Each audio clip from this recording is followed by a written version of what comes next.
brain dominance, something that very few understand, coaches are very interested in, and it's a pretty broad subject. Some thinks it's boring. I thought it was very interesting.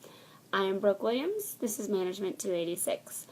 So, brain dominance uses the left and right side of the brain, obviously.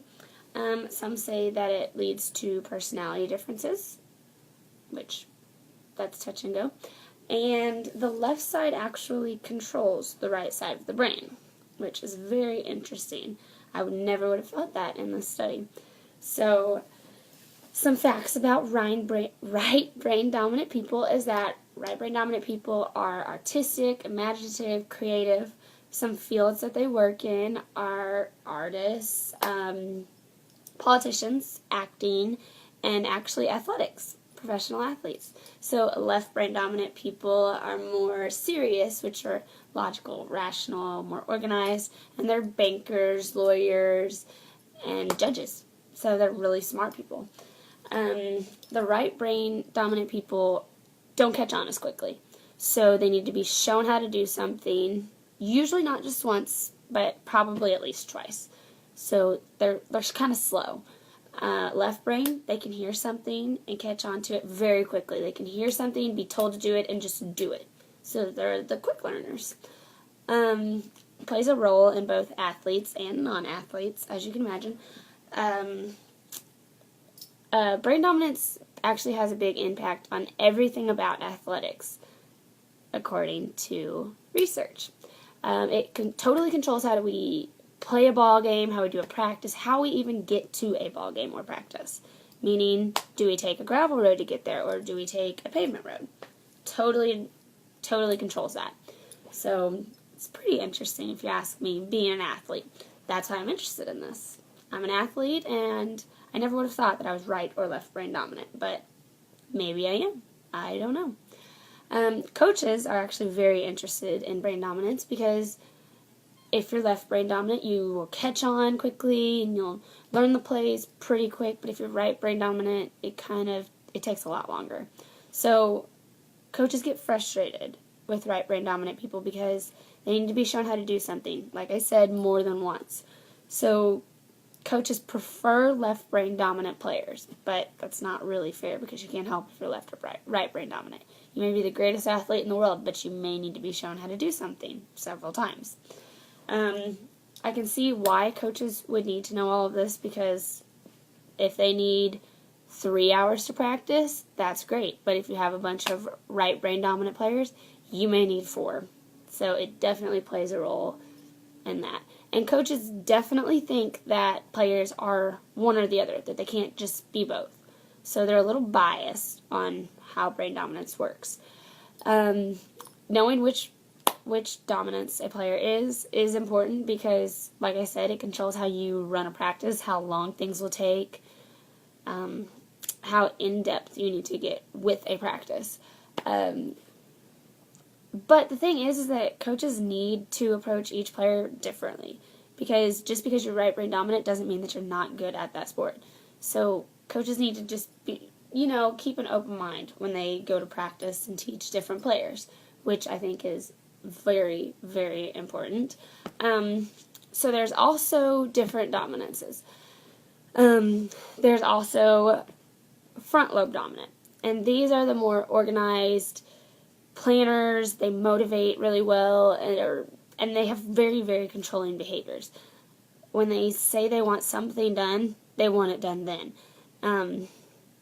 They're the kind of person that just hears something and just goes and does it. They don't hesitate, they don't think about it, they just go do it. And then there's hindbrain dominant people. These are usually the athletes that are told to do something and they just do it. They have the right now kind of mindset, which I think is very interesting. I feel like I might actually be a little hindbrain.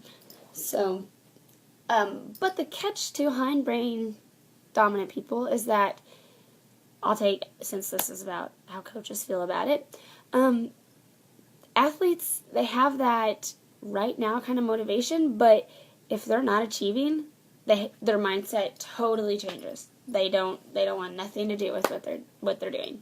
They just quit, which I think is very interesting. So there's so many different brain dominances, obviously, but I don't see how a person can just be left, right, frontal, or hind brain dominant.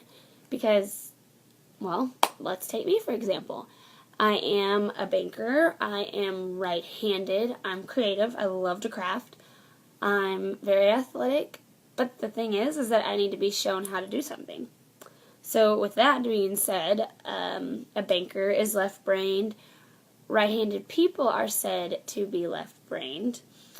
I'm creative, I'm athletic, which is both right-brained. Creativity and athleticism both lean towards the right brain dominant people. And then I'm a visual learner, so that's definitely right brained as well. So with that being said, I'm about 40-60 on how I am. So I think that that's very interesting. According to research, if you are left brain dominant, you are right-handed. So that's interesting as well. And then also in research it says that if you are right-handed, you are more likely to pick up the phone with your right hand. So, makes sense. I never put any thought into that until I did this research paper. And I definitely pick up my phone with my dominant hand. So, I think that's interesting. But since I'm about 40-60 in left and right brain dominance, how can you say that I'm one or the other? Doesn't really make a whole lot of sense. I may have 3 out of the 5 features of a right brain dominant person, but if I got to choose, I would probably be left brain dominant. So how can a coach actually choose what a player is? I understand that a coach needs to know what one or the other is for practice purposes, but I don't think that it's fair that when a coach does tryouts that they pick the left brain dominant people. Because, I mean, for example, I was pretty good at sports. I needed to be shown how to do something, but I was pretty good at it.